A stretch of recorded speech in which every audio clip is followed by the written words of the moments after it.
Maganda ang inilalaro ni Kai Sotto para sa Koshigaya Alphas sa Japan B-League. Nagpasiklab ang Pinoy Cager ng double na 18 points at 15 rebounds sa huling laro ng Alphas sa Koshigaya City Gymnasium. Subalit hindi ito sapat para dalhin ang Alphas sa panalo matapos lumasap ang kanilang tropa ng 65-87 na kabiguan sa kamay ng Ryukyu Golden Kings. Sinundan ito ng 7'3" Gilas Pilipinas standout ng isa pang double output na 16 points at 14 rebounds.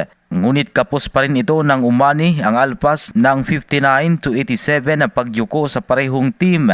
Sa kabilang banda, maganda rin ang pwesto ng kapwa Gilas member nitong si AJ Edo na naglalaro para sa Levanga Hokkaido. Hawak ng Hokkaido ang 3-1 na baraha. Limitado lamang ang paglalaro ni Edu na galing sa injury. Nakatakdang bumalik sa Pilipinas sina Sotto, Edu at Ramos sa Nobyembre para makasama ang Gilas Pilipinas sa FIBA Asia Cup 2025 qualifiers na idarao sa Manila sa Nobyembre.